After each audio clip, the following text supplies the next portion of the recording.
You're listening to a podcast from the Finnish Football Show.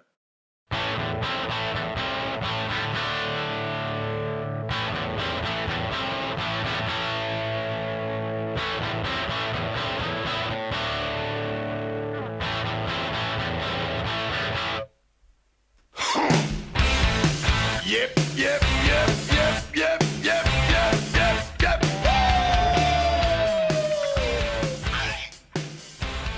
Yes, it's the Finnish Football Show. Thanks for joining us for another packed episode. There's three of us here at the moment. I'm joined by Rich. Hi, Rich. Hello. By Keke. Hi, Keke. Hey. I'm Mark Wiltshire, and Mark Hayton will be with us soon as we'll just bring you up to date with what's been going on, really, in the world of Finnish football. We're going to look at the start of the Veiikausliiga season. We're going to throw back a few weeks to the Helmarit and their World Cup qualifiers that we previewed and look at how they got on there.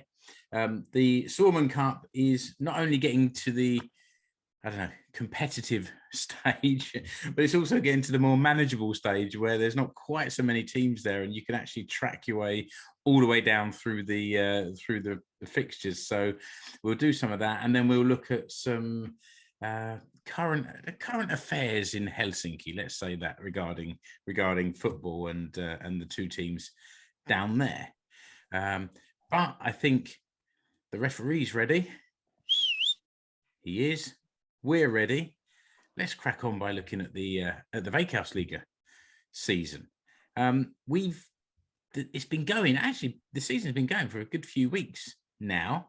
Haven't been huge number of games. I guess 4 weeks, and everyone's played 4 games from when we're recording this, which is Wednesday, 27th of April. And it started off quite low scoring, bar 1 or 2 results, and then it sort of exploded in the last few days. We've had quite some goal scoring going on, but I'm sure we'll get to the bits that you guys are most interested in shortly.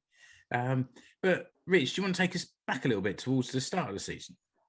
It started very much as, in Finland before the start of the season, there's always a kind of tips challenge where people suggest what they reckon the outcome of the table will be. And I think the first couple of weeks of the season, HJK won their first 3 matches 1-0. Cups won their first 3 matches as well. And I think already we were starting to see a few issues. I think we were recording our last episode on the day that Helsinki IFK's manager Tavares left his post. It was that day, wasn't it? It was. For family reasons, and the family reasons were the money he was getting from the club didn't have enough credit, and he decided to ship his family to Indonesia.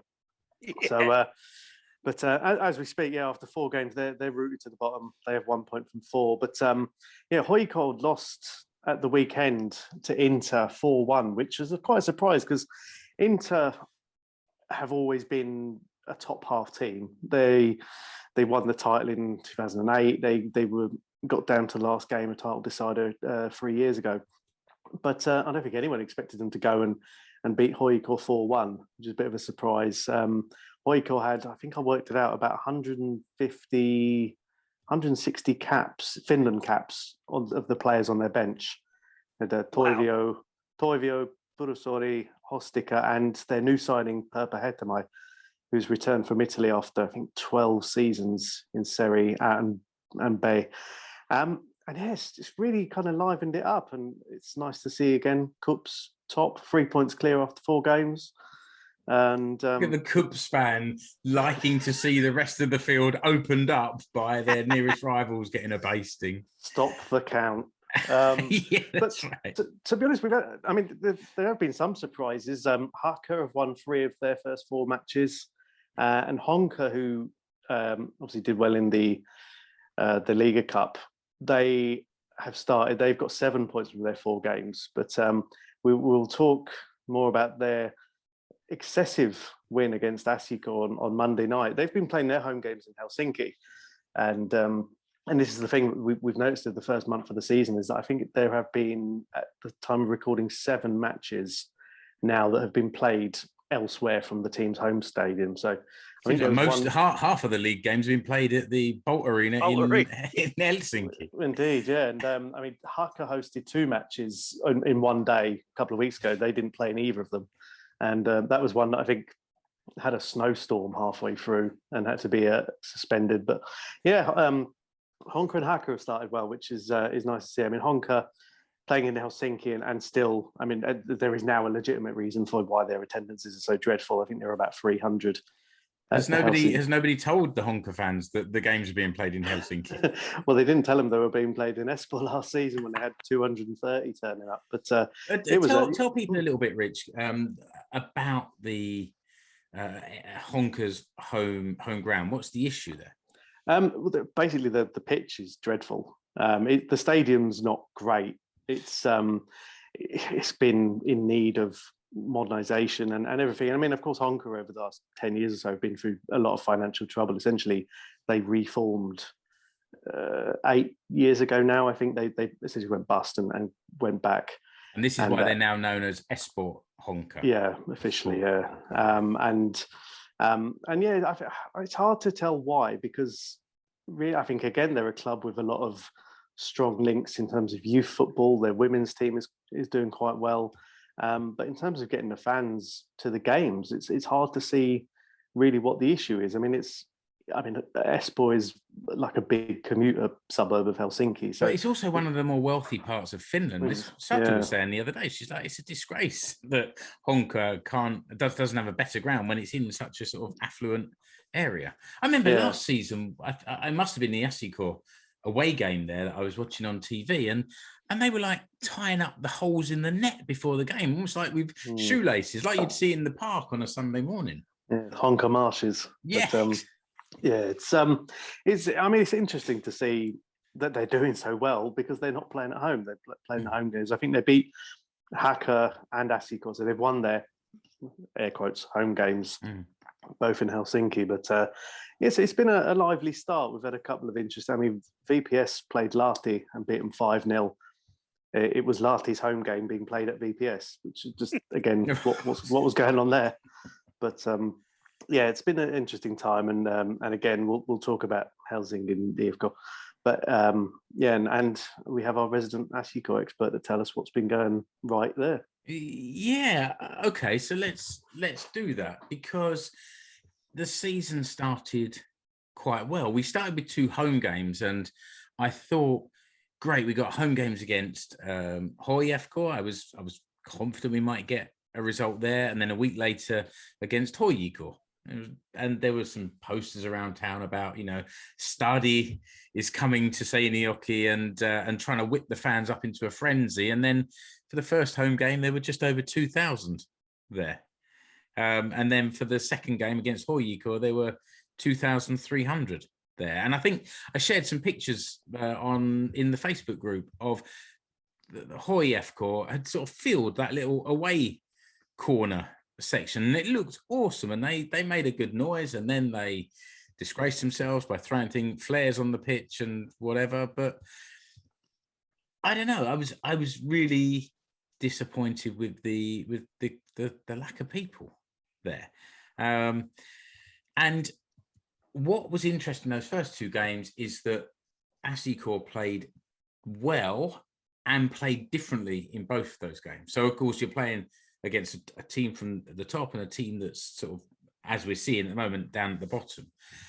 So in the HIFK game, it was much more attacking, and it was keeping possession higher up, and it was trying to sort of dominate. And then against HJK, it felt like, I'm not exactly the stats man. When I'm at the stadium, I'm there and I'm taking part, and I'm yelling and messing around with my friends, which is what football's for. So I'm not necessarily following stats, but it felt like we kept the ball a lot. We did keep it deep, and we tried to keep it away from HJK, and you could see there was a game plan, and it was good to see that there was a game plan. It wasn't necessarily exciting seeing the ball going round the defence side to side or whatever, but you could see that there was a point to it.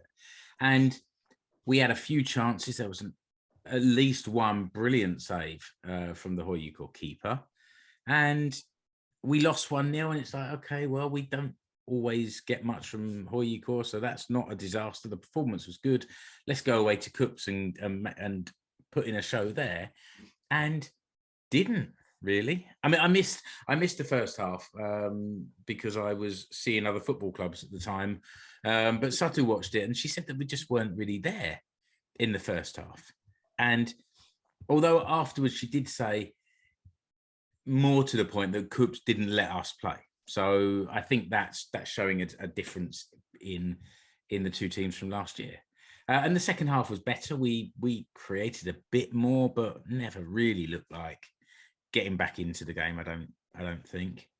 And then came Monday, and like you said, Rich, Honka are a solid, decent Veikkausliiga team, and it was away. So I just thought that there's a chance. It could go either way, but I would hope that we'd have a chance to win that, and just did not turn up. I mean, it was one of those games where we went behind in the second minute to a well-taken goal that came after a couple of sort of opportunities to clear weren't really taken, and the ball was bouncing around in the box, and it hit the post, and then it was put away. And I knocked the stuffing out of me, to be honest with you. And then we just weren't. It wasn't a good game. I don't think Honka were a 5 goals good in that game. They had 7 shots. They had 6 on target, and 5 went in. And 3 of them were the sort of 4 of them were the sort of goals that if your team scores them, you're like, oh, that's good finishing. So I have to say that. One of them was an absolute cluster mess of a goal, caused by what I call the Guardiola disease of the goalkeeper fanning around with the ball in his own box, kicking it badly short, giving it away, and then we just didn't defend. And this fella just went sort of, he didn't even go waltzing through the defence. He kind of went shambling through the defence. The ball's bouncing off his legs and bouncing off the defenders. And then he sort of hits it home off the goalie's leg, and it bounces up into the top of the net. And it's like, that was in the 46th minute. I was like, okay, game over. I was watching with my stepson, Topias, and I've learned that Topias watches these videos. So that's one. And when the fourth and the fifth went in, the air turned blue in our lounge, and it was a nice combination of me swearing in English and Topias swearing in Finnish together. So it was a nice bonding session. If nothing else, that game brought me and Topias that little bit closer together in our football supported. We're all winners. Golly. Exactly. So, and now what you get are, let's call them journalists writing articles. Saying, oh, Joaquin's on his way out at HJK, and Sarriari won't like this. Well, none of us like this. You bet your life that Joaquin Gomez doesn't like this. They've got to work on it. They've got to sort it out. I don't know quite what went so wrong from the first couple of games to the next couple, but we've got a game coming up with Ilves on Friday to put it right. I mean, obviously, you know, that wasn't a great experience for you, Mark, but just for everybody else, I mean, over that last round. Did everyone else enjoy it then? Did they? Yeah, lovely, lovely. But over that last round, I mean, you know, there's been some absolutely cracking results. We've had Ilves and VPS was a 3-2 game. You know, you had the 4-1 Inter at HJK, and then you've had the 5-1 that you witnessed. But yeah, you know, just goals galore flying in from all sorts of angles. I mean, did you see Rich tweeted about the some Celtic fans asking how their on loan goalie's getting on at HJK, but when and then the video come out of him getting beaten from that shot way out on the right there that sort of just floated into the net. But there was some cracking goals right across the round, and that's, you know, ultimately everyone's got their team they support and they want them to win, but that's what we want to see, innit? We want to see goals going in. Yeah, that's true. I mean, I know there was a little bit of sort of talk about the HJK keeper, but in that game against HJK, he was terrific. I mean, 2 or 3 really good saves, and they're our points without him, I would say, on that game. So he's a good player. I was being mischievous, but you, Rich? I'll never. But I mean, it's again, this is the problem is that HJK have a goalkeeper who's Finnish and very young and doing really well this season. Unfortunately, he's playing in goal for Marihan. Right. Young Elmo, who's a Finland under-19 keeper, and he's had a really good couple of games. The last couple of games, Elmo Henriksson. So he's on loan, and I'm sure when he gets the season under his belt, will come home and be sold abroad at the first possible opportunity, which is normally what happens, unfortunately. I mean, but then it's not a bad thing to go out and get that competitive experience, is it? If he's not going to get it in the HJK team, then getting it in the Veikkausliiga is not such a bad thing. It's a good grounding for him, and hopefully, again, maybe he'll be another on the ever lengthening line of Finnish goalkeepers. I mean, that talking of that game, and you mentioned it earlier, Rich. It was 1-1 at half time, and as you say, HJK have re-signed Perpa Hettämäki, and they brought him on for the second half and thought, it's 1-1. We can bring on Perpa, celebrate him coming back home and hopefully nick this. But then Inter sort of ruined that party and stuck another free past our mate in goal there. So it was.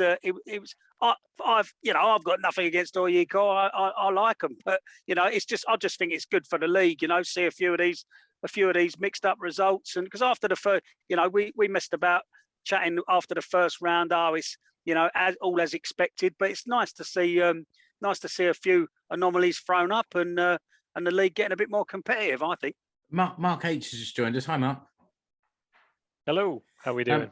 Yeah, we're good. We've just been talking, or you left to listen to the podcast to hear my review of the Honka HJK game. So that's you've missed that, I'm afraid. That's my favourite bit. That's what I was waiting for more than anything. There's an extra download for the podcast. That's exactly it. Yeah.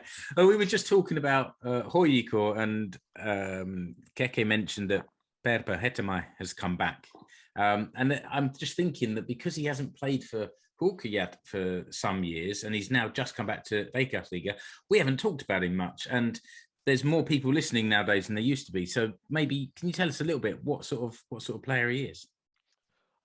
He's a legend. He's a battling, sort of tireless midfielder. He back in the day he would get up and down the pitch relentlessly. At one point, I think, was it even?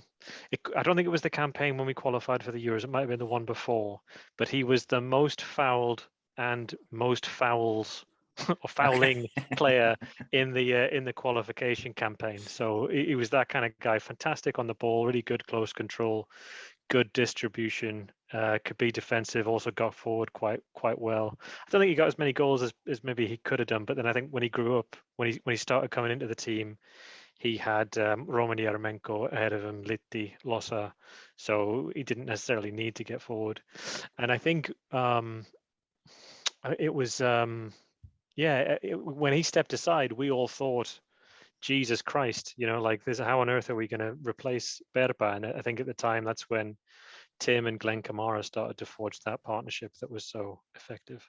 Yeah, well, when he went around maybe a similar time to Alex Ring, and obviously a similar time again to Yarmolenko's exile.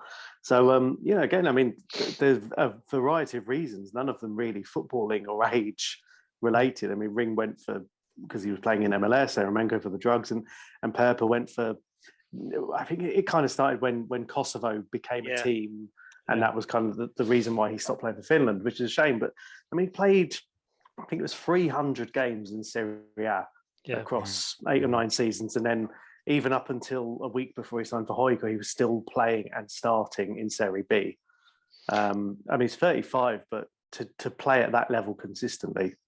And at Kievo, he's also like a club legend. I think he did something like 250 appearances for Kievo, both up and down. And he was one of the he was one of the sort of driving forces behind them. He was ever present every week. He had a captain's armband for a couple of seasons. He was a real sort of stalwart of Syria back in the day. He's 35 now. Only 1 year older than Mehmet Etema, actually. It's interesting. And it's kind of coming back to HJK where it all started. Nice kind of, I don't know, symmetry, if you like, at the beginning and the end. It doesn't get any easier for Purpa, because it's the I know they're at the bottom of the league, but it's the Stadin Derby coming up tomorrow as we're recording. So he can be sure of a I don't know if hostile reception is the right word, but he can be sure of an atmosphere. You know, I mean, obviously. Well, I tell you what, Keke, let's in that case then, let's talk about the Stadin Derby. I was going to do it a bit later, but it seems to segue quite nicely. So this is Thursday 20th. I'm not sure if I'm going to get this out in time for any kind of preview, but let's just suggest that maybe we do, and if we don't, well, then we don't. What are you expecting, or what can he expect tomorrow? Well, there'll certainly be an atmosphere there. I mean, it's the fixture that I certainly look out for when the fixture list comes out, and it's I think is glamour the right word, but it's the standout fixture of the calendar.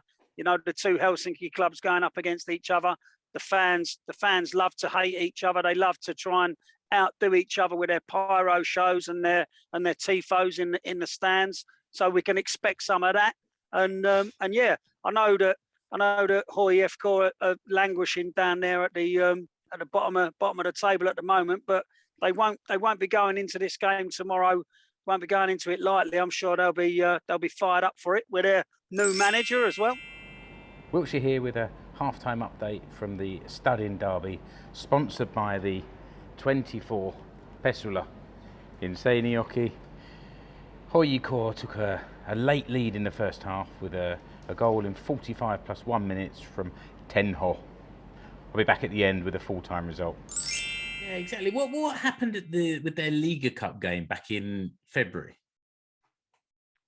That was the one that was played on like a Wednesday afternoon, wasn't it? Yeah.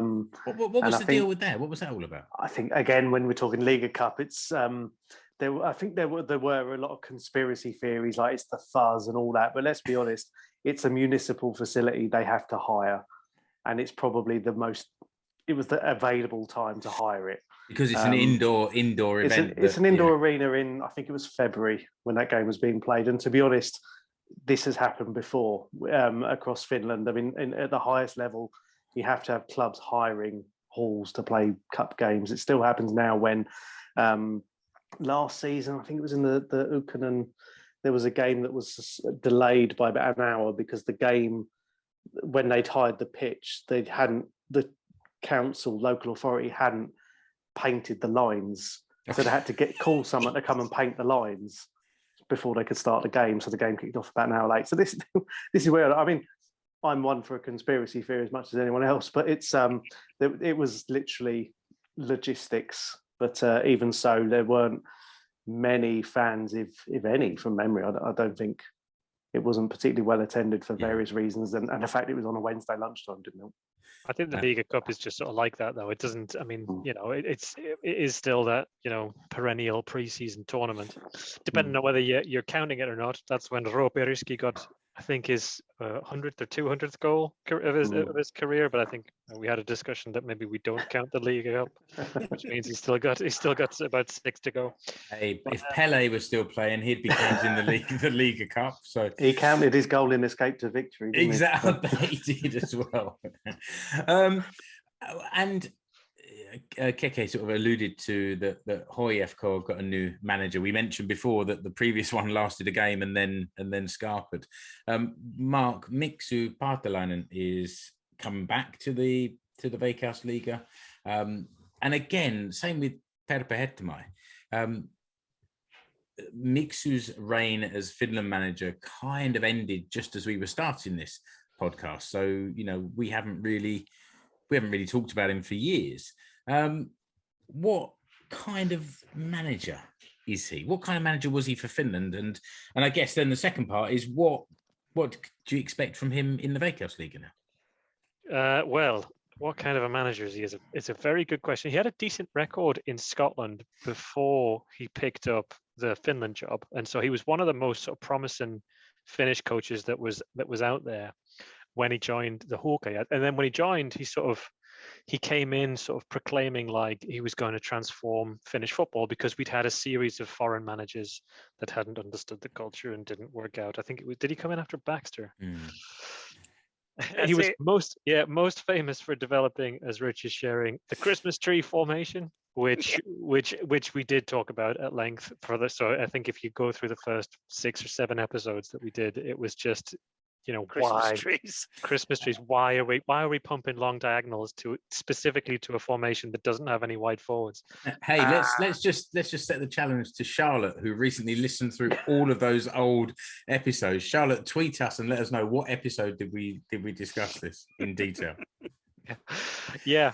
But I mean, his tenure at Finland was promising at first. I think I remember back at the highlight of our lives was the miracle of Gijon, where we drew 1-1 with the world beating Spain. I don't miss those days because we've had far many happier days since. He got the boot when Finland failed to qualify from what was a really easy qualifying group. We had, I think, Hungary, Romania, Greece. In Northern Ireland was the other one. So we had no big hitters, and a lot of Greece were on the decline. Hungary were nothing special. Romania were also on the decline, and we failed kind of miserably to get out of that one. So he was given the boot after a defeat to Hungary, and then since then, Rich, you're gonna have to help me out. He went back to Scotland. Then he took up a couple of international. He went to Latvia first. So I think he went to Dundee United, Hong Kong. Yep. Then Dundee United, Latvia. Then he managed a club side in Thailand. That's right. Yep. And then he went to Hong Kong, where he left last July. But during that time, and I think while he was at Finland as well, he was on the technical committee for FIFA. Yeah. So at the end of each World Cup, they produce a document, and all these managers. So you've got Alex Ferguson, various other well thought of people, and Mixu, and would produce this document and talk about how football is evolving and the styles and the formations and everything. So within those circles, as a tactician on paper, he's very highly regarded.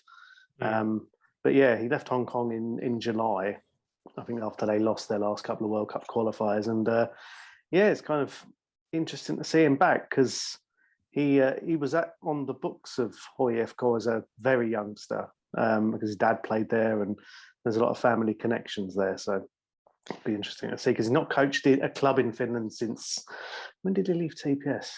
2007, 8? 10 years, maybe? yeah, 7, yeah, long time ago. So, and then that leads us to what do we expect from him? So he's got a squad full of somebody else's players. He hasn't managed in Finland for more than a decade. And I've got a terrible feeling that Eero Markkanen is the kind of player who just cannot catch a break. You know what I mean? Everywhere, trouble seems to follow that lad wherever he goes, and it's nothing to do with him and how he plays. He just can't seem to catch a break. So are you saying the Mixu arriving is trouble for Eero? I mean, HIFK they've got a pretty old. I mean, if you look at the players, they've got a lot of really experienced old heads, but they don't really have a lot of mobility. They don't have a lot of pace. I don't know. It's going to be difficult to see what Mixu does, because he's never really been, although he's renowned for his tactics, he's never really been flexible with his tactics. He's always had a sort of version of a 4-3-3 or a Christmas tree that's played relatively narrow. And if he's going to play narrow and he's going to try and keep it on the floor, I suspect that's not going to be the same, let's say, philosophy that was brought in with the Spanish lad that preceded him. So I don't know. It's a really tough one. It's hard to be optimistic. I mean, I think, for sure he'll start working his networks, and he'll start trying to build. He'll have to bring in additional players, and he'll have to try and turn it around. But I think I haven't seen any additional incomings since the season started for HIFK. I mean, it is a tough job, because as Mark said, I think that bloke was Portuguese, wasn't he? But Mixu's gone there and he's got a squad full of someone else's players. I mean, you had a lot, Beto's hung about, hasn't he? The goalkeeper, he's still there. But it's I'm sure. I think it could be a bit of a renaissance for Mixu Paatelainen, and I think it could be exactly what he needs. He's been floating around at these sort of Hong Kong, Latvia, whatever, but back in his home nation, in the top league in Finland, I think it could be just what he needs to get his own career back on track. Oh, let's see. Let's maybe wish him well, and let's maybe we should just have a quick sort of summary of the league table as it is after 4 games. So as Rich kept going on about earlier, Cups are at the top with 12 points from 4 games, which is quite good start to the season, I suppose. HJK and HJK. Did you already talk about how good Tim Väyrynen looks this season? No, because my mouth is still full from eating my hat after last year. When thinking on WhatsApp group, I think I said he'd do well to score 3 at the end of the season, and he's still going. Yep. Yes, yeah. His Albanian holiday didn't take it out of him.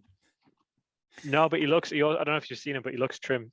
Like Yeah, He looks like he looks like he's done the work, and it looks like he's put the odds in, and he's got 3 and 3, I think, or 3 and 4. Yeah, so and that goal against HJK from there's a lovely finish, and I think again linking that back to Mixu probably almost certainly would have benefited from, imagine having a pre-season, weeks, months to build, and this is what you're seeing with Cups have one of the most settled squads in the league. Admittedly, they are probably the second, I think, link we've seen with HJK, but in terms of budgets and things like that, HJK, I think the two of them put together and then some. But Cups hardly made any changes to the playing squad over the summer, and they've just kept on. And Simo worth his weight in gold again, top of the league.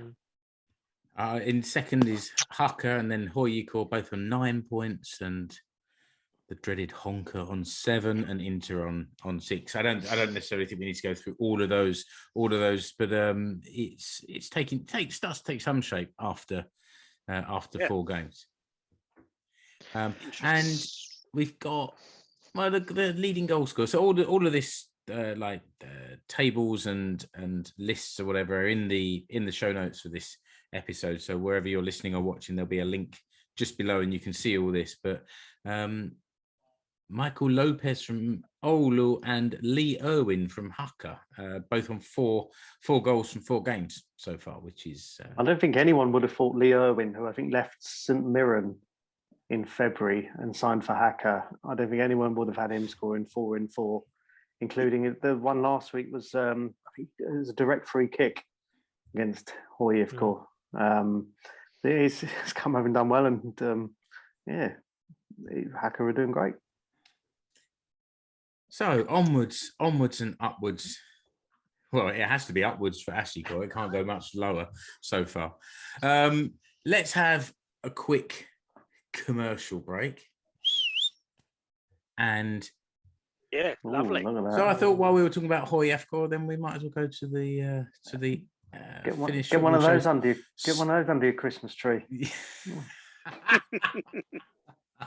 Yeah, very good, very good. So again, it's this new design for 2022.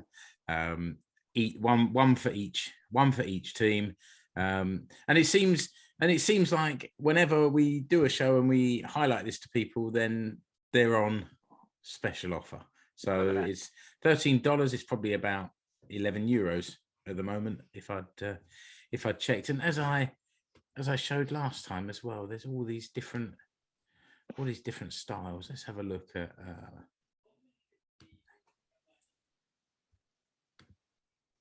Well, that's not very interesting, is it? So, let's have a look at the women's fit, because that only shows a little bit. There you go. It's in all the right places. Yeah.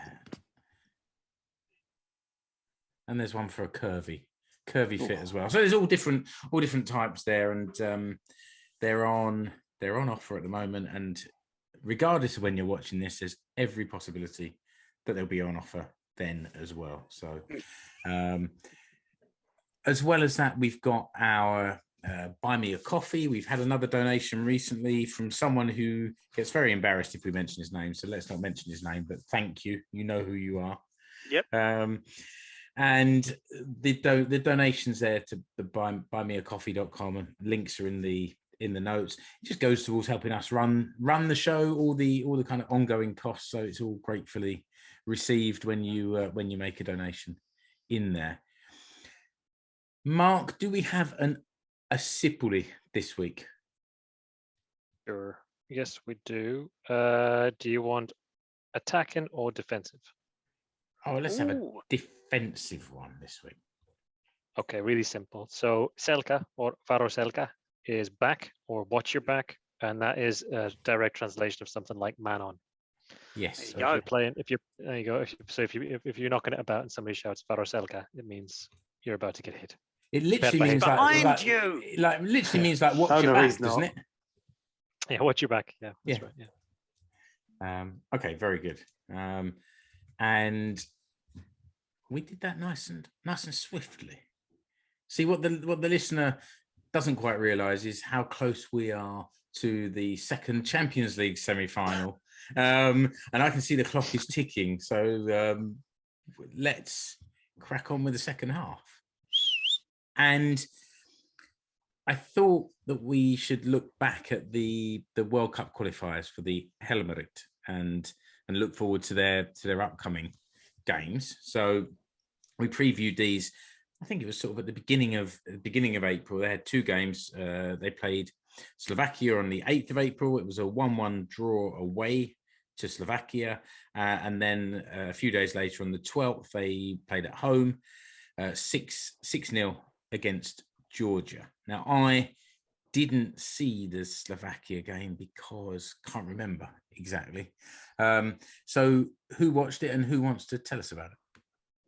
Well, I watched this. Well, I say I watched the Slovakia game, but I was watching the feed from Brutal there, or was it? Well, I can't remember which channel it was on now. It was on one of the channels. But the producers who were in Slovakia give us about 10 minutes of just watching the Slovakia bench. So so that was that was interesting. But every so often you got a pair of legs ran past, and but yeah, it was just a 10 minutes or so of watching all the Slovakia coaches and subs on the bench. But no, it was interesting game. I mean, again, as we've said many times before, it started off all right. Hurinen scored after I think it was just about 6 minutes. But yeah, Slovakia sort of grew back into the game, equalised not so long after that, around a quarter of an hour mark, I think it was. And then both sides sort of huffed and puffed, and it petered out into a 1-1 draw. I think, to be honest with you, I think Slovakia would have been the happier, even though it was in their own backyard. I think they would have been the happier with that result. I honestly think that the Helmarit would have been looking for a bit more from that game. Mark. Yeah, that first half, we had, I would say, 3 or 4 proper like gilt-edged chances where I think we should have capitalized a bit more. So I think it was a bit. The more the game wore on, the more Slovakia got sort of.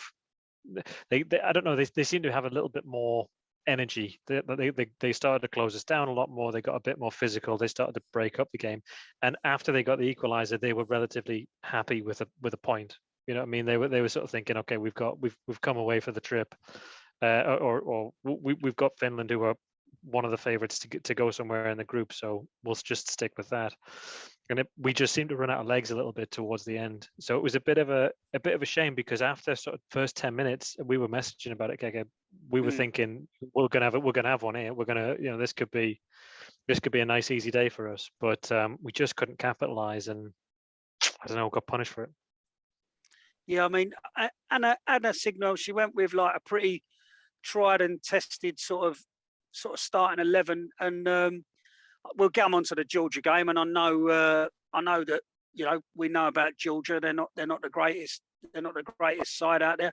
But I just think I don't know. I think there's something to be said for freshening that starting 11 up a bit. Giving a lot of the younger girls are playing some really great football across some of these leagues, and I just think it wouldn't be a bad idea just to give some of the younger girls a chance. To start these matches, Rich.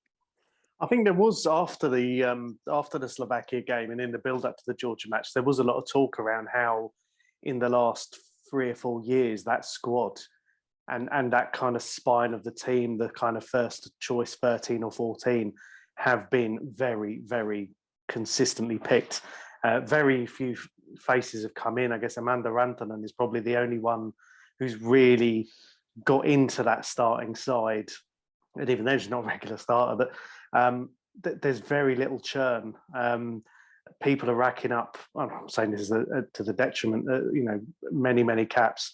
You can tell the games that they're prioritising because Anna does rotate the side for the games that either they expect to win or for those in the mini tournaments. But there is a lot to be said about freshening that up. There's a lot of players, as Keke said, playing abroad all over Europe and playing at a very high level who aren't really getting a look in because there is that settled team. And I know there's a lot of mileage in you don't change a settled team and you don't change a winning team. But then, if you're not beating Slovakia, there's still a couple of games left in the tournament and it's pretty tight to get that playoff spot. And, perhaps after the Euros, I'm not looking that far ahead yet, but there really needs to be a kind of a push to get a few new faces in and some younger legs just to kind of get a little bit of a boost into the squad.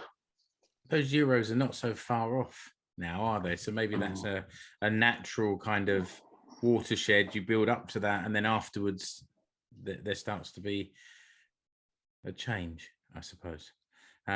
The second game was this 6-0 victory over Georgia. We previewed this and we talked about this team ticket that the Palolito was selling, and it was really noticeable when you turned the game on. It was loud there, and I checked the report, and it said there were around 3,000 people at that game, and they made a real racket. It was slightly high-pitched racket from having lots of junior teams there, but there were lots of young girls watching the Helmarit, and also groups of young boys as well. So it seemed to find its target audience. I did see this game. I'm not a completely kind of delinquent Finnish football show presenter. I do try and watch some of these games, and it was quite hard work in the beginning to sort of break down Georgia. Like we'd seen the previous game that I think Sweden had got well into double figures against Georgia, and I never back my team to score as many goals as that, whichever team I'm watching. But it took quite a while to get the goals flowing. 24 minutes was the first goal for Emmi Alanen, and then in a way it sort of opened the floodgates. There were three goals then in 15 minutes towards the end of the second half, and it's difficult to learn much from those kind of games. That's why I don't really watch England play against smaller teams anymore, because you don't really learn that much from a game where you just dominate and play the game. But I really noticed Emma Koivisto getting down that left wing. She seemed to have a lot of speed, a lot of the ball, and created a lot of opportunities down that side. Just didn't quite manage to get herself a goal in this game. Yeah, I mean, well, Anna went with a back three. Emma was pushed a bit forward. We know how good she is going forward, as well as her defensive capabilities. But yeah, as it was, the slightly less threatening Georgia, we went with a back three and pushed those wingers on a bit. And 6-0, decent enough result. I mean, obviously they've been hammered, haven't they, Georgia? They've been hammered all over the place. But I think 6 is a decent enough result. The starting 11 was mixed up a little bit, and towards the end, Anna did sort of put a bit of faith in some of the squad players and some of the younger girls, and let them come on for a few minutes. And I think that was capped off with an absolutely fantastic goal by Jenny Danielsson, who when she plays in Sweden for HJK, and it was an absolute belter that she sort of scored. There's a lovely shot where she sort of curls it in, and she just sort of peers around to watch it curl in the corner there. But no, it was good. And as you say, Mark, all those young girls from their junior teams in the ground to cheer on the Helmarits, inspiring the next generation with that 6-0 win. So, job done at that one, I think. Yeah, and that leaves the table now. One of you mentioned that it's quite tight, and it is from second place down. Sweden have played 7, won 6. They're on 19 points at the moment. Second is Finland with 6 games and 10 points, and then third is Republic of Ireland with 5 games played and 8 points. So there's still obviously 4 or 5 games to play for most of the teams, so there's still a lot to play for. But looks like it could be between Ireland and Finland to finish second, and Finland lost to Ireland back in November last year. So they need to turn that around in the next game, try and put that little bit of distance between them, the two countries, and pick up as many points as possible. That said, Finland do still need to play Sweden again as well, so it's not done and dusted by any stretch. I think there's only 2. There's only 2 left. It's for us. It's Ireland and Sweden. So yeah. Oh, sorry, it is my maths. My maths is bad. Yeah, that's true. The Irish have got Slovakia twice and us. So they've got Ireland have got Georgia as their game in hand. Yeah. And I think they romped them like, was it 11 or 15? So 11 or 12, yeah. so double figures. Yeah. So by the time Finland play Ireland in September, one imagines Ireland will be in second place then, and Finland will, tough double header. Yeah. All right, then let's focus on slightly the nearer future. Can I just? Oh, go on, Mark. Can I just add to what Keke said before about Yen? She's one of the. She was when she only came on for last half an hour for a cameo. Yep. She looked a cut above. To Rich's point earlier about the sort of lack of rotation or new players being brought in. Yen, who's 27, she's been playing in Sweden for a while. She's won cups. She looked like she gave us that bit that was missing, in Slovakia, like against Slovakia. So I think I was just massively impressed with her. The goal was an absolute peach as well.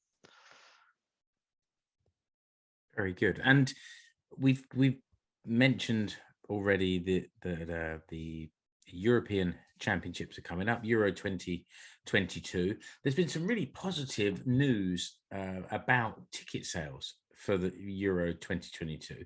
The last I heard, and this was a couple of weeks ago, was that the Euros this year in England, they'd already sold 360,000 tickets for the games, and the previous best was 250,000. So they're almost like 50% above the previous best attended competition. And there were still big games to be sold to add to that number. So it looks like these games are going to have decent crowds. Obviously, I guess England playing at home in England is going to have an effect with the momentum of the women's game at the moment, the increased interest and coverage and everything like that. But it's a good thing.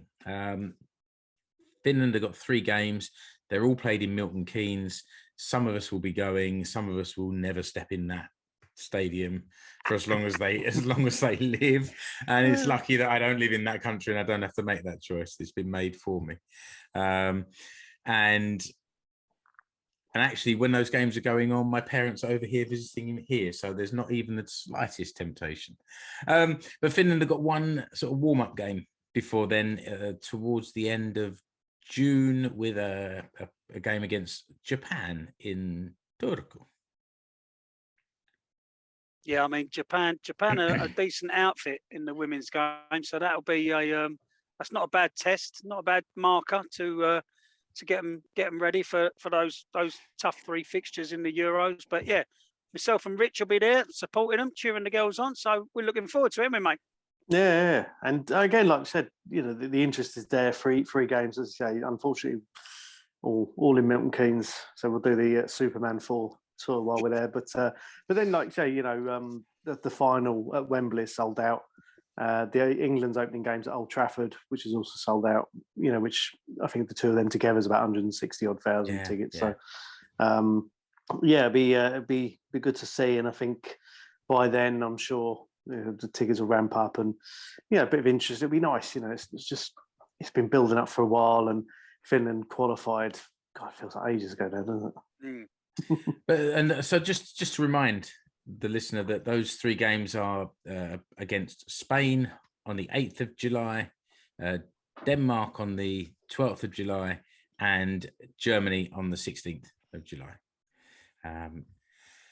And I think we just got time for a little bit of a Suomen Cup update. I said earlier that we're at that stage now where you can kind of manage the amount of fixtures, and there are we're in the 4th round. Actually, while we're recording, there's a game on tonight, so I'm just gonna click refresh. Finished, It has finished. Yeah, that's right. Yeah. And it finished Vasa IFK 1, SJK Academy 4, which we all know what that means. It means SJK will win the next round. Will win the 5th round to get into the 6th. Which team remains to be seen? Because SJK Academy will now go on to play SJK's first team, because they make any academy sides or feeder clubs, and Vasa IFK has an agreement with SJK as well, which is why these 2 teams have played tonight. Only the academy, though. So their agreement is with HJK's academy side. So if Vasa had gone through, they wouldn't have necessarily played HJK in the next round. Ah, okay, all right. But this is the thing: the annual HJK against their academy side fixture. I think this is now the third year in a row. I think we've had it. Yeah, it's a bit. But I understand why, but it's also a bit silly, isn't it? Like, well, I mean, I think there's like 5 or 6 ties like that, isn't there? In the next round, I think it's like Jippo is there, Atlantis 2, Reippaslahti. Ilves against Ilves 2. FC, you've got Ilves, you've got FC Ireland against Mariehamn as well. Atlantis against their own academy. Yeah. It's a really special time of the year. I do love these ties. I mean, surely when there's so many, surely one of them has got to do it. Surely, right? Yeah, I can't remember. Just a dreamer. Sure. Yeah, I can't remember. I mean, just an old romantic. Mark. This is the. I think this is the second year. This is the second year that they've had this rule in, because last year it kind of came in almost halfway through, and they fudged it. And from this year, when they've revamped the competition, they've said from the 4th round on. But I'm trying to remember if it's happened previously. I mean, we've had HIFK 3 against 4. As you said, the annual HJK match. I think HJK played Clubby in maybe last year in one of when it was the group stage or something like that. But it does happen. But we'll be really looking forward to just even if it is Atlantis, who I think play in the Kakkonen against their academy, who play in the division below. So even something like that would just be, what a boost that would be for the youngsters. And I guess we should just sort of flicking through the fixtures here, give a little shout out to FC Inter 2, who are in the 4th round, whereas Inter are not, are they? They come in the next round. Yeah, okay, they're not there yet. Yeah, of course, yeah. Okay, all right. I'll get back in my box. Your beloved Honka, they got HIFK. So the tie of the round is it's quite an early draw for Honka and HIFK to go at each other. So yeah. Okay. I think HIFK got a 10-0 in the last round, didn't they? 10-0 victory.